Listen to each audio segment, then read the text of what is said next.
Support comes from the Missouri Forest Products Association. Missouri produces wood pallets, railroad ties, white oak barrels, hardwood floors, and more.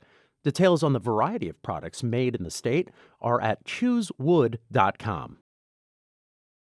This is St. Louis on the Air from St. Louis Public Radio. I'm Elaine Cha. There are over 105 HBCUs in the country. 2 are right here in Missouri. One is Rascoe State University in St. Louis. The other, Lincoln University, is in Jefferson City. Last week, STLPR's afternoon newscaster Marissa Ann Lewis-Thompson talked with Ayesha Rascoe. Rascoe is the host of NPR's Weekend Edition Sunday and the editor of the new book, HBCU Made, a celebration of the Black college experience. Marissa Ann talked with Ayesha at an on-stage event at the Ethical Society of St. Louis, sponsored by STLPR, Rascoe State University, and St. Louis County Library.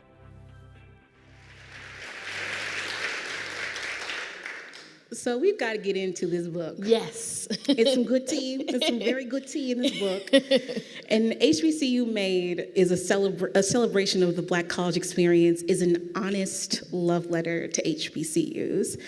What was the inspiration behind it, and why was it important for you to share these stories now? Well, so Algonquin, who is the publisher of the book, they actually came to me and said, would you be interested in pulling together this collection of essays from a collection of essays from HBCU graduates about how these institutions and how attending these institutions have shaped their lives. And they said, you know, this has never been done before by a major publishing company to have HBCU graduates say in their own words and tell their own stories. And so when I heard that, I was like, how can that be so? I mean, to me, it just seemed like a no-brainer, and it seemed long overdue. But I had a lot going on. I had just become host of Weekend Edition Sunday, and I was like, well, let me think about it. So I took a month, but you know, the more I thought about it, the more I couldn't let it go, because I am a graduate of Howard University, and I know what that school meant to me, and I know what that experience meant to me, and I felt like I just had to give a little bit back of what I received from Howard University, and so that's why I did the book. Well, it is definitely a labor of love, and you can feel that if you've gotten the chance to read it and or listen to it via the audiobook, which I highly recommend. So this book starts with you and your story, finding my voice at the Mecca. And college was something you knew that you were always going to do, but for you, it had to be away from Durham, North Carolina, and it had to have some name recognition. And you applied to other schools, you got in, but what was it about Howard that made you go, this is it? Well, you know, I was a very shy kid growing up, very introverted. I'm still pretty introverted, but yeah, I was very shy, and I just felt like I needed to get away from Durham because I wanted to be able to, you know how it is, to set out on your own and see if you could, who I would be, like if I didn't have the constraints of people who already knew me, right? Like who could I be if I was just allowed to become who I wanted to be? And when I thought about Howard, what Howard's represented to me was, it was just kind of cool, and I was not cool. I wasn't cool at all. Now, stop telling lies. I'm cool now, but I wasn't cool then. I'm talking about back then, I was not cool, and so I didn't have any friends. I was like, but Howard just seemed to have, it had the name recognition. It was the inspiration for Hillman College in a different world. It had these luminaries who had gone to the school. We were talking Toni Morrison, Zora Neale Hurston, Felicia Rashad, Debbie Allen, Thurgood Marshall. You know, the list goes on and on and on. And it just felt like it was in the big city of D.C. to me. And it felt like if I could make it there, then I could make it anywhere. Like if I could go there and survive, I felt like I would come out and be a better version of myself. What do you remember about going to the campus for the first time for your first visit? So the time when I went, and this will show the age of me. So when we went to visit, I had never been there before. I'd never been to DC before, and at the time it was like the DC Snipers was out. It was a very long time ago. That's how long ago it was. And my mom was like, I don't know if we need to go up there. And I'm like, well, Mom, I was like, Mommy, don't we serve the Lord? Don't we just trust the Lord? And she was like, okay, fine, we'll go. So we went up there with her friend and my little sister, and they weren't too impressed by it. At that time, Howard, the neighborhood around it was kind of run down. It's a very urban campus, and I think they were just kind of like, do we really, is Ayesha really going to be okay here? Because she doesn't have a lot of book sense. Well, she has book sense, but she don't have a lot of common sense. And she definitely don't have no street sense. And so they were like, I don't know. But when I got on the campus and I was on the yard, and it was a kind of rainy day. It wasn't a beautiful day, but it was a Friday. And on Fridays, that's when, the deltas were strolling. And I saw just like, people kind of gathering. I saw these beautiful Black people. And I just knew it was where I wanted to be. I wanted it to be my home. I wanted to feel at home on Howard's campus. And so once I saw it, I knew that's where I wanted to be. Well, we've gotten into this. Your mom and your sister were like, "This ain't it." Like I don't know. They still talk about this to this day. My sister is like, "Why did she want to go there?" She was scared.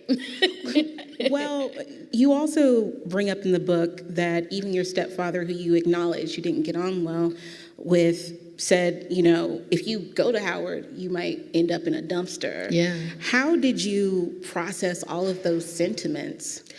Well, I was scared, I was really scared. Like I honestly was worried about my very survival, right? Like, it sounds like kind of, extreme now, but at the time, because I'm a kid, I really felt like, am I going to make it? Like, if I go there, am I going to survive? Is something going to happen to me? So I was really afraid. And I think that, and I talk about this in the book, but like, I came to this, I was very religious, remained very religious. And so I prayed about it a lot. I was looking for some sort of inspiration. And the inspiration didn't really come, but what came to me was like, look, if you want to go, go. And wherever you go, God will be with you. And if you live, you live. If you die, you die, but he's going to be with you. So just go, just make the decision. And I feel like it wasn't a right or wrong decision. It was just you had to make the decision and live with it. It did end up being the best decision that I could have made, but at the time, it was very scary. And you lived. I did live. I lived. And that was part of the thing. Like the fact that I was able to survive, even though it wasn't always pretty and, there were lots of tears shed, what that told me was that I was much stronger than I thought I was, that I was much more capable than I thought I was, and that even, what I was capable of more of even than my family could see. I was capable of more than what I could see for myself. And so that was part of the journey. So throughout your essay, we see this progression of you slowly but surely finding your voice and standing up for yourself. But it wasn't easy. As you've already mentioned, you described your teenage self as brutally lonely, extremely shy, an introverted girl. And what really sent me was the fact that you decided to choose the one profession that would force you to be out of your comfort zone all the time. Yes. A journalist. Yes. How did that happen? Well, that's what everyone says. I mean, I think that I think being a kid, you don't look at things in such a linear way, and you kind of think of things, I think, in a more fantastical way. So you're not thinking like, oh, I'm very shy, how am I going to be a journalist? I just thought, I took this aptitude test, it said I would be a good journalist. I really loved newspapers, I loved hip-hop magazines like XXL, The Source, and Vibe. And I was just like, it would be cool to be a journalist. I loved history, I loved English. It was what I was good at. And once again, it seemed like a profession that would be cool. It would be like something I could do and feel good about. And so I just said, yeah, I can do that. And I didn't think it through. I didn't look at the pros and the cons of it. But I think that there was always a part of me that felt like I could do this. Like, even though I didn't love talking to people that I didn't know and it was scary, that there was a part of me that wanted to get the story, that wanted to deliver, and that part was stronger than the fear that I had. And I felt there was always a part of me that felt like I can do this, even though I seem really timid. There's a part of me that is very determined. And once you get that activated, I'll keep going. I'll try to persevere. Well, that's a testament to your HBCU experience. And so you end up following your gut. You go to Howard. You're coming out of your shell. You're making friends. You have a glow up.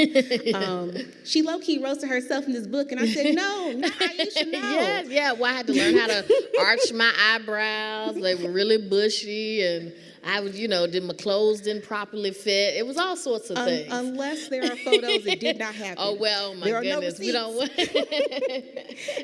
But you end up joining the student-run newspaper, The Hilltop, and you wrote, as I got deeper into reporting on the university, I realized that the weight of legacy can cut multiple ways. University spokespeople viewed their job as protecting Howard's reputation at all cost. And this was obviously at odds with an editorially independent newspaper that was supposed to be the student voice. The pushback on stories viewed as negative was swift and often intense. The argument was, why would we want to paint the school in a bad light? Now, that experience was truly a catalyst for you finding your voice as a young Black woman, but also as a journalist. Tell me more about that. Yeah, being at the Hilltop, which was my life when I was at Howard University, it was, it was one of those situations where there is a push and a pull, because when you work for the administration, you don't want, your dirty laundry out there, and you don't want negative stories. But as a newspaper, our job is to report on what's happening. So if there are fires, or if there's crime, or if there are complaints, or students are unhappy, we were reporting on those things. And there were times where I was called into administrator's office and, told, when I became editor-in-chief, well, we have to see the paper before it runs. And I'm like, no, you can't do that. That's prior restraint. We don't do that here. That's censorship. And we can't, I can't do that. And so that was hard for me, because I'm a people pleaser. I like to make everybody happy. But I was also someone who's like, I'm an ethical journalist, and I'm going to stand my ground, because as a journalist, there are certain things that we cannot do, right? And I can't give you a story for you to approve ahead of time and still be call myself a journalist and still call myself someone who has ethical standards. And so it was a push and a pull, and I think that part of it is that even when you love an institution, to love something is to call it to account. I don't feel like legacy is something that you coast on, it's something that you live up to. And so for me, it was the idea that if I love something, if I love you enough to tell you the truth, and you are strong enough to handle it. And that was part of what I had to learn. I had to get a backbone. I had to have thicker skin. But there were lots of tears, and I would be mad, and why they being so mean to me, and they're driving me crazy, and all this stuff. But a lot of it was just me developing a thicker skin and, recognizing that I could stand up for myself, and I could stand up for what I believe in. Well, this gets to a larger theme throughout many of the essays, legacy versus accountability. And I want to dig in a little bit more into this. We have Michael Arsenault, who was in this book, another Howard alum. Yes. And he shared this story in this book, and there's so much to unpack from the story, but a portion of it centers around his experience as a gay Black man at Howard. And at this period of time, we're in the early 2000s at this point, he shares two separate stories of gay students at Howard and Morehouse who were brutally attacked. And the initial inaction from university officials was met with a lot of criticism. And Michael wrote, when these attacks happened, it was a reminder that as much as my true attractions were becoming harder and harder to fight, now was not the time to be free. I did not want to potentially die for simply wanting to be myself. Now, HBCUs are not above reproach. How has the culture surrounding the LGBTQ community on those campuses evolved since then, or has it? You know, I part of the reason why I'm so grateful to Michael Arsenault for that essay, he is a New York Times best-selling author who has a new book coming out in March, so definitely look out for that. What I appreciated about his essay is that he told a story of his experience, which was not perfect. And I never wanted this book to be fluff. I never wanted it to be PR. I wanted it to tell a real and complicated and challenging stories, because HBCUs, as much as I love them, they are not perfect, and there are harms that happen there. There are things that happen. And so I always wanted it to be real in that respect. I think that what Michael writes about so beautifully is saying that he wants these institutions to love him as much as he loves them. And he says that, you know, he's gone back to Howard's campus and, you know, talked with and spoken at events for LGBTQ students, and that he has seen some improvements that wouldn't have happened when he was on campus, but there is still a ways to go. And so what he leaves you with is that, yes, there has been progress, but there is still much more to be done. And I felt like that was so important because I wanted to make sure, like, the Black experience is not monolithic. Mm-hmm. And there are all sorts of identities within, you know, the Black community. And not all of them are accepted and celebrated. And I felt like it was important to at least touch on that idea. And because I think it's something that, you know, we all have to grapple with. It was interesting because in that particular chapter, like leading up to it, like I was enamored by all these experiences. And then like those rose-colored like goggles just said goodbye immediately, because this is the real deal. And what was interesting about his story was like, you know, things got better when he eventually came out. But it didn't make it any easier. No. And that's the thing. Like, I think that, and I've said this, you know, while talking about the book, I think that part of the beauty of HBCUs is that they do empower students and that they teach students. And when you tell students that they are worthy and that they have a voice and that it matters, often what happens is those students then turn around and they say to the institution, well, you know what? I need you to do better, right? Like those very same, that empowerment then is used to push the institution to be better. And I know Howard, it was the students who forced the administration in the 60s to open up an African-American department. They did not have an African-American history department, and so students stormed the A building and got that. Recently, you know, there were sit-ins over housing at Howard University. The protest spirit at HBCUs is very strong. And part of that is because I do feel like students are empowered to ask for more. They're empowered and they say, you know what, I love this place and I feel like you can do better. And that's what happens when you give students those sorts of tools. They'll use it against you. I mean, that was clear in a lot of the chapters, the Stacey Abrams chapter. Stacey Abrams, yes. Yeah, Stacey Abrams went to Spelman and she talks about storming the Board of Trustees in her jeans and t-shirt, and, you know, they did allow her to sit down and say her piece. And, you know, she talked about having this spirit of activism that was nurtured on the campus, and that she probably would have had that wherever she went because that's the type of upbringing she had. But on Spelman's campus in particular, it wasn't just that passion that she had. was guided and directed, and it wasn't. Encouraged. They told her when she was upset about the neighborhoods surrounding Spelman to go to city council meetings, and that's when she started going. It was a professor who told her to do that. So you see how those seeds are being planted. That's Ayesha Rascoe, the editor of HBCU Made, a celebration of the Black college experience.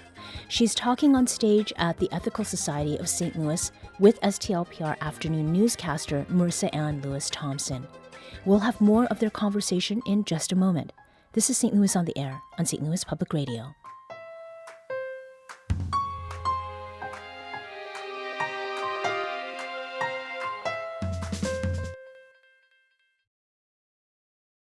Support comes from the Missouri Forest Products Association, providing more than 41,000 jobs in the production of wood pallets, railroad ties, white oak barrels, hardwood floors, and more. Details at choosewood.com. Welcome back. I'm Elaine Cha. This hour, we're listening to a conversation between STLPR afternoon newscaster Marissa Ann Lewis-Thompson and NPR Weekend Edition Sunday host Ayesha Rascoe. Ayesha is the editor of the new book, HBCU Made, a celebration of the Black college experience. Here's Marissa Ann.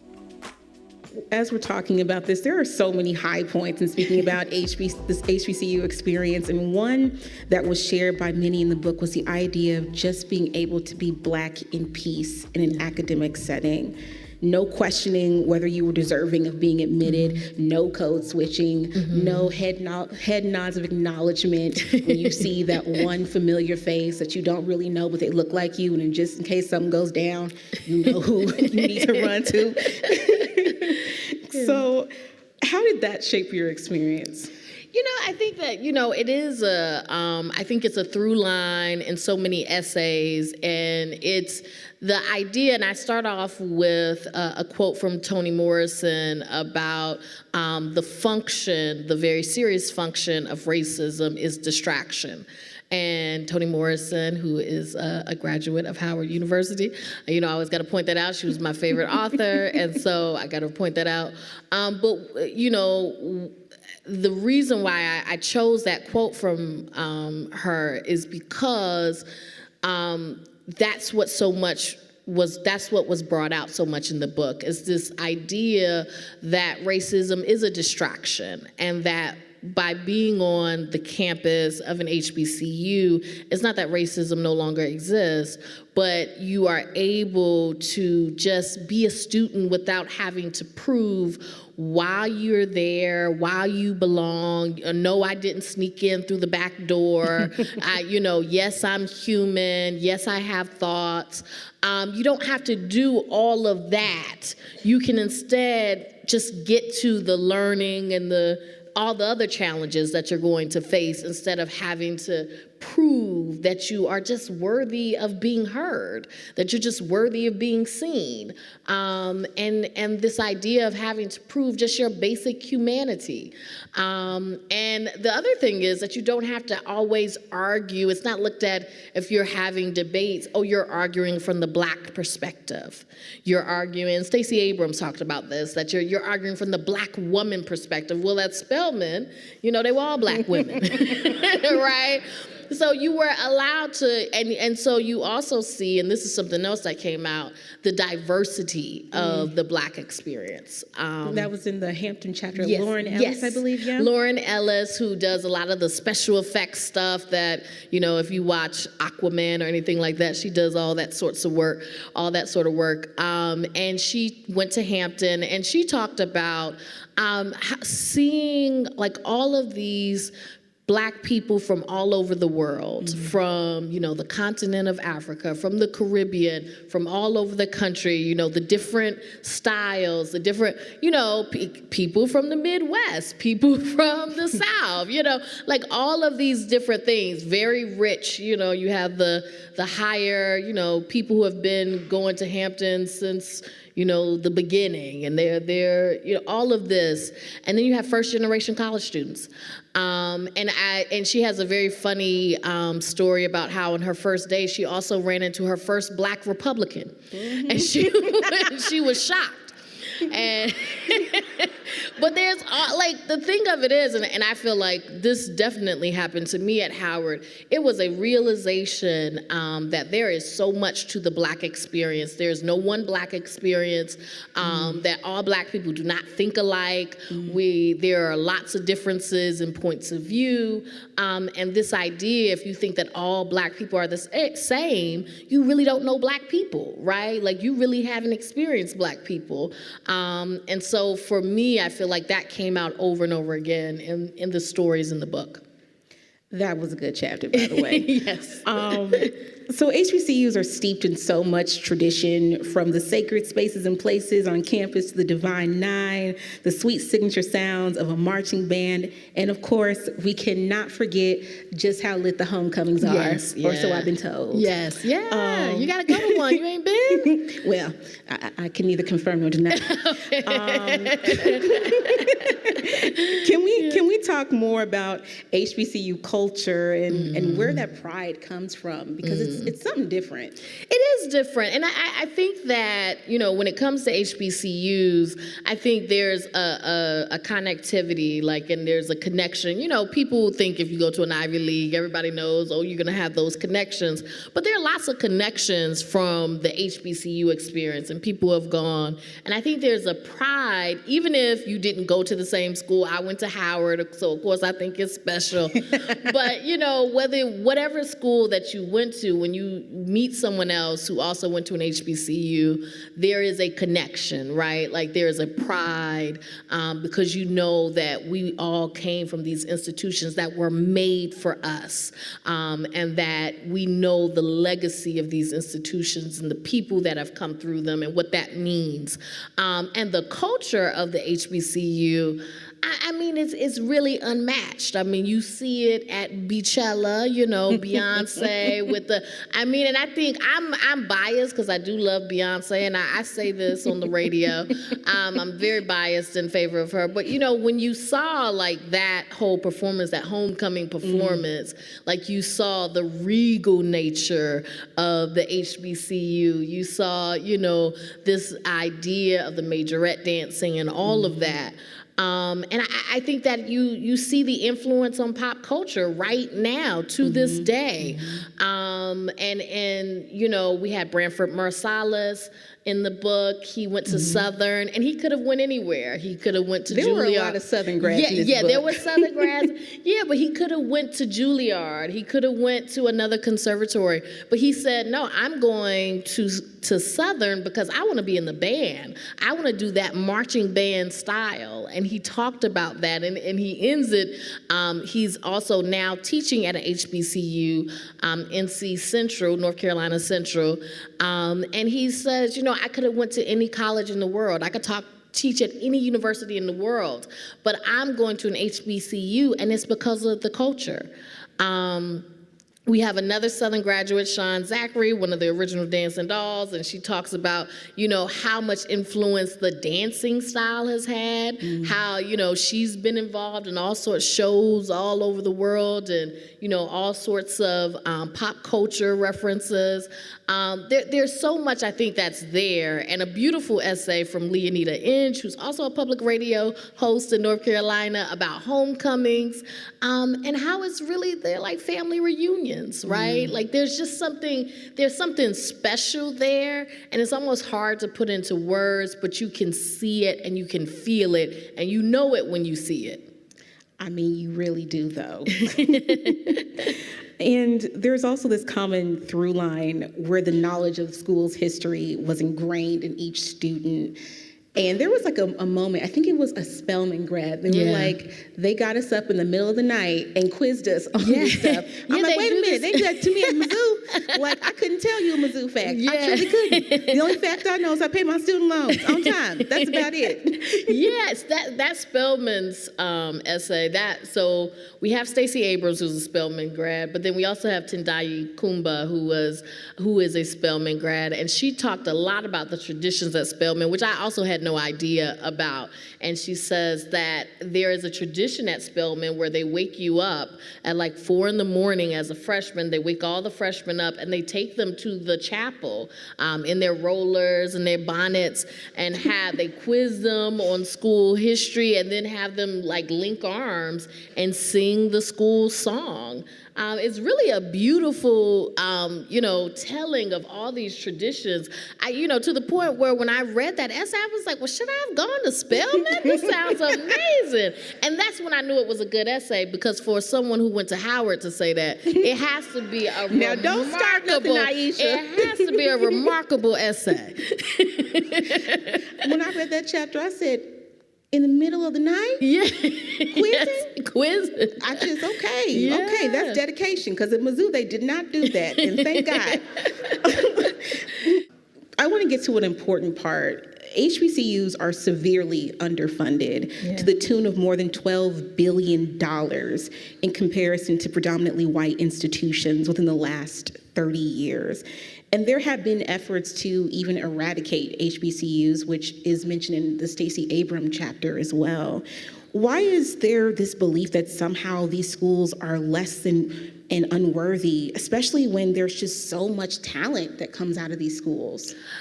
I think that I would almost say that I don't think that it's the idea that they are less than or unworthy that people think that, because I think that if you really felt that way, you wouldn't be so afraid to fully fund them and to fully support them.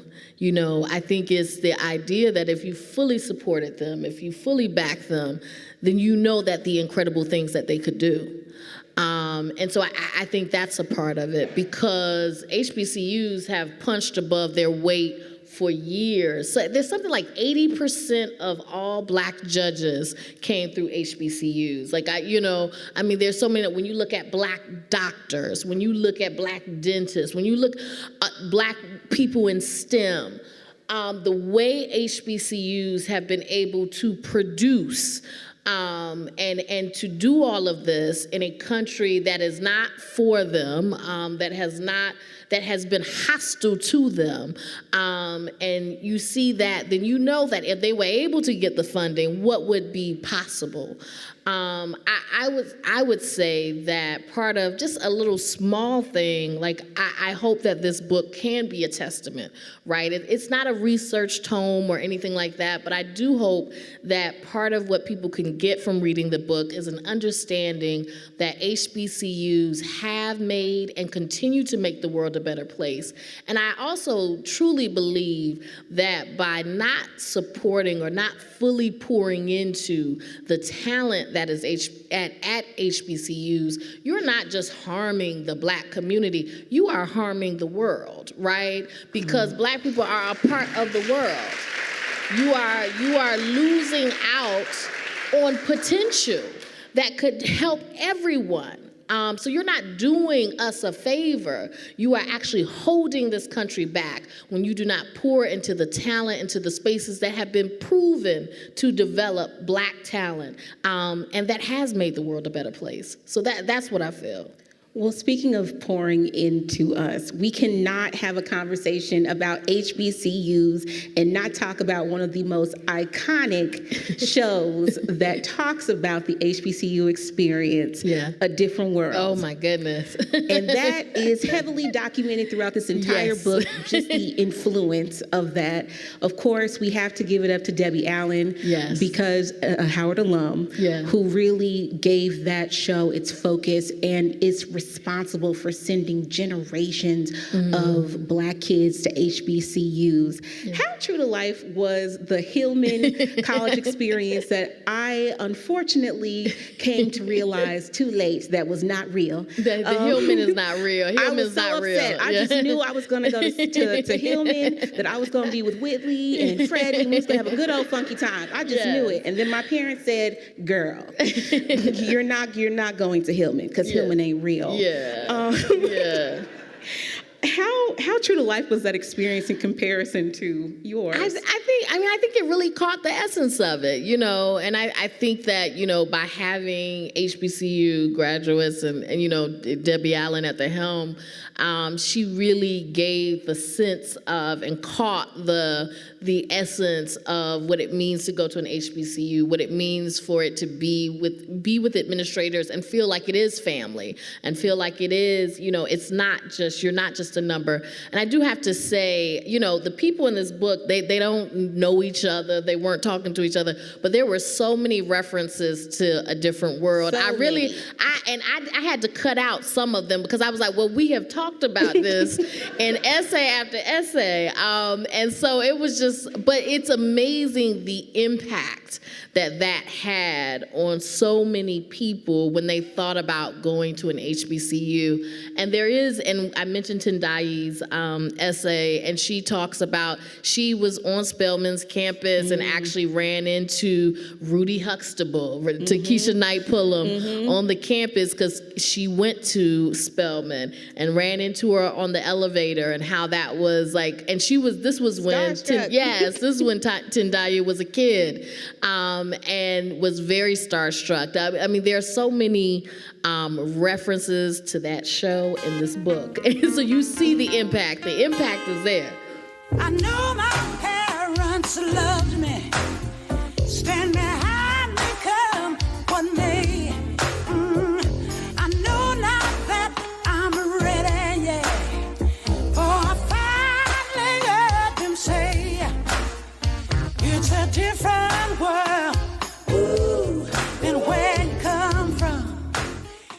This hour, we're listening to a conversation between Ayesha Rascoe, the editor of HBCU Made, a celebration of the Black college experience. The NPR Weekend Edition Sunday host talked on stage at the Ethical Society of St. Louis with STLPR afternoon newscaster Marissa Ann Lewis-Thompson. We'll have more of their conversation in just a moment. This is St. Louis on the Air on St. Louis Public Radio.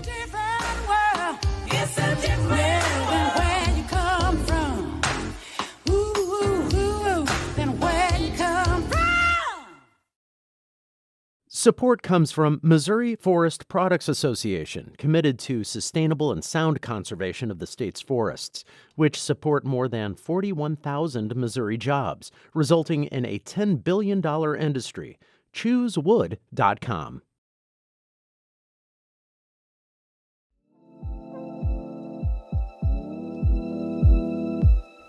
Now back to our special this hour. STLPR afternoon newscaster Marissa Ann Lewis-Thompson's conversation with NPR Weekend Edition Sunday host Ayesha Rascoe. Ayesha is the editor of the new book, HBCU Made, a celebration of the Black college experience. Well, I want to wrap up this conversation. You being HBCU Made, what do you hope people will say about the mark that you've left on this world? Oh my goodness, wow. That's a good question. That kind of caught me off guard. What I hope that people will say, I hope that they will see me as a person who tried to be always authentic and honest, and as a person who tried to spread joy in the world. And when I say joy, I don't mean in the sense of kind of Pollyanna happiness, but in the kind of, church essence of joy is not something that is circumstantial. The world didn't give me the joy, the world can't take it away. The idea that if you are alive and you are here on earth, why don't you make the best of it? Why don't you be grateful? Why don't you try? And always acknowledging the things that have gone wrong, the things that are not right. and doing our best to try to change them, but also just trying to, where I can, say, let's make the best of this. We in this together. And so that's what I try to do. And I hope that people, remember me for being that. I hope they remember me as someone who just tried her best, and gave her best, and really just tried to leave things just a little bit better than what they were before. That's what I hope they'll think of me. Well, you'll forever be that girl. Trust and believe that. Thank you. So I am told that it is time for Q&A. Folks can ask some questions if they like. A mic will be appearing. First, I just want to say I love you. I do. Thank you. Thank you. When I first heard your voice on NPR, I was like, they got a sister. A real sister. I wanted to ask you about these revelations. They've done some studies about the parity in funding for the HBCU land grant schools. I almost think of it as a reparations move to some extent. How far do you think that's going to go? And Tennessee being the most egregious in the disequity of funding. Yeah, I think it's a huge issue, and I think that, when you look at the billions of dollars that these schools are owed and that they have not received, it's hard not to see the discrimination at play and the systematic, the systematic discrimination at play. And so I think the Biden administration has been highlighting it. What will happen with it, I do not know, and so I wouldn't want to even say, because you never know with the government what they're going to do. But I do think that it's important to spotlight the issue, and I do think it's important to have these discussions, and I do think it's important to continue to push, especially when you will have arguments that say, oh, well, this school is not living up to its promise, or this school is not doing this or that. When you have these public institutions that have been egregiously underfunded. And I think that it is an important context to have when you're talking about sometimes what people would look at as the shortcomings of these institutions. You need to provide that full context, and that some of these things have been very intentional in the way that they've played out. Over here. Yeah. Okay, I have two questions. Okay. HU. You know. All right. So, Sean Bell, class of 94, everything that you said was spot on.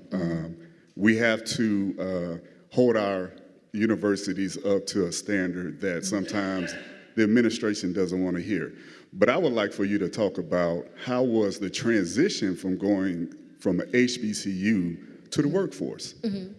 Oh, that's a good question. I feel like when I, went into my, profession, just like many newsrooms, I was one of the only black people in the bureau, or a black person in the bureau.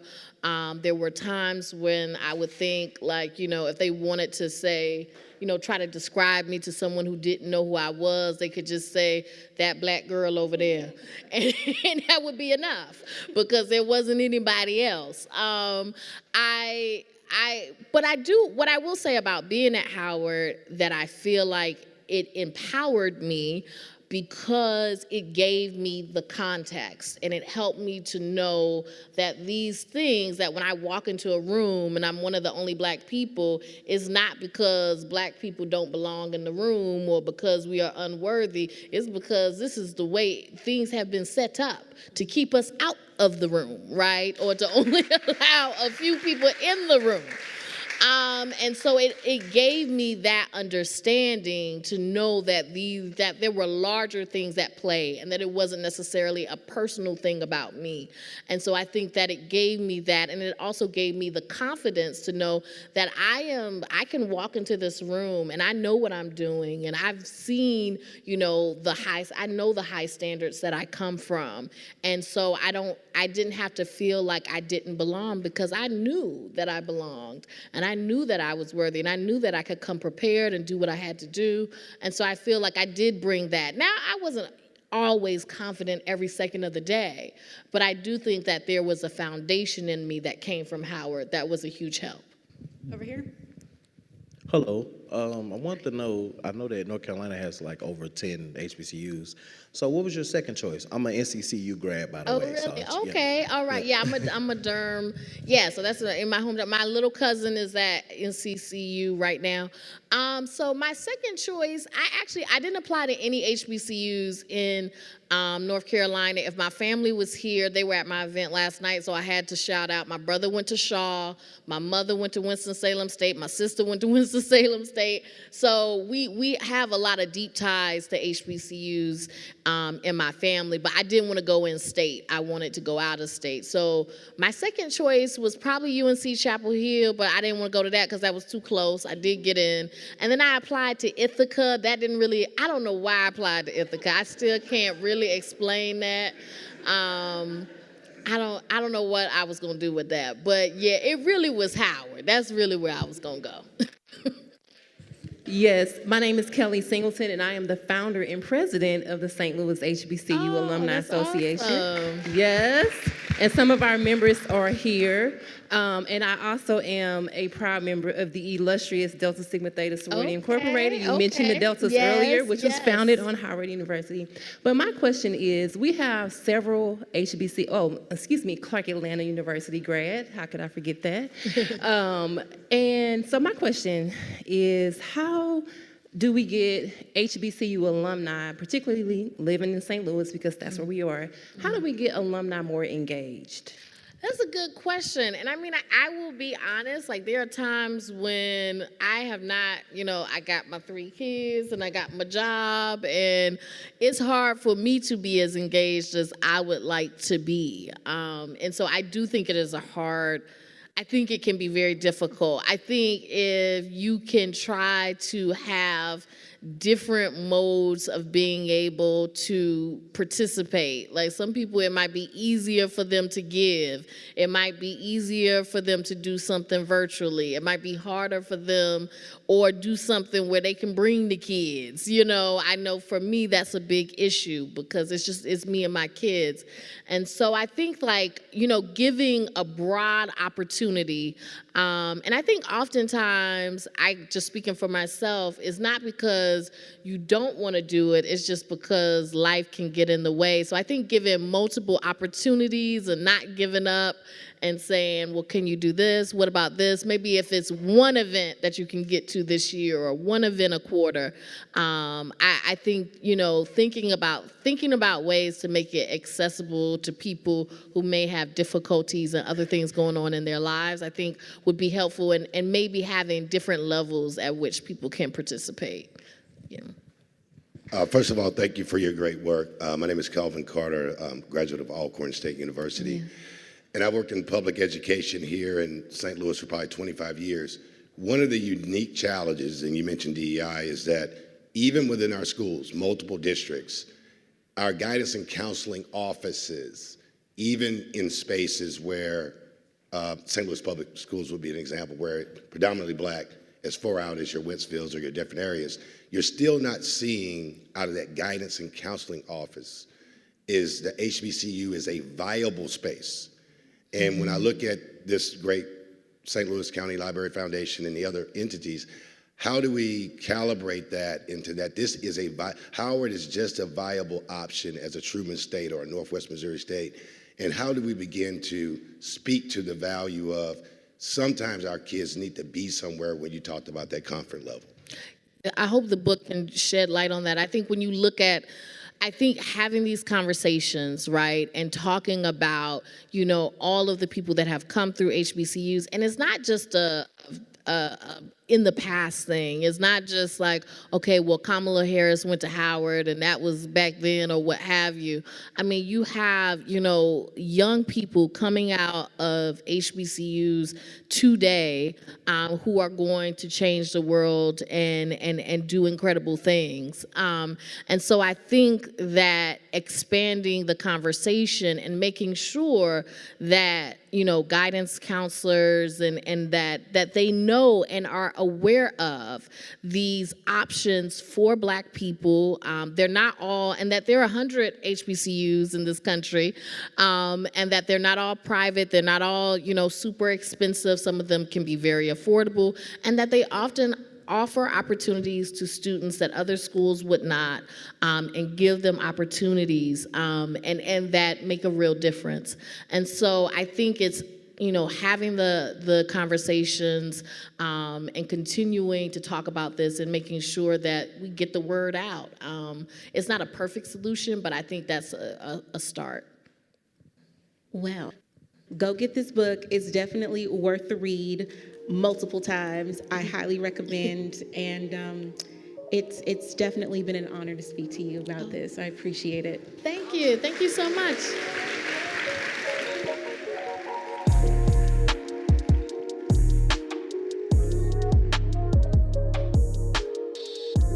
This episode was produced and edited by our executive producer, Alex Hoyer. Podcast design by Aaron Dorr. This interview was recorded by Ryan Shelty.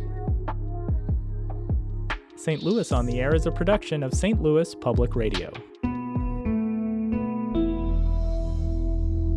Understanding starts here. St. Louis on the Air proudly supports local artists by using music from Life Creative Group. Do you find yourself regularly listening to episodes of St. Louis on the Air? Suggest us to a friend you think might enjoy our conversations. And leave us a review and rating on Apple Podcasts on the App Store. It's the simplest way to help people discover our show. Thanks. St. Louis Public Radio is a member-supported service of the University of Missouri St. Louis.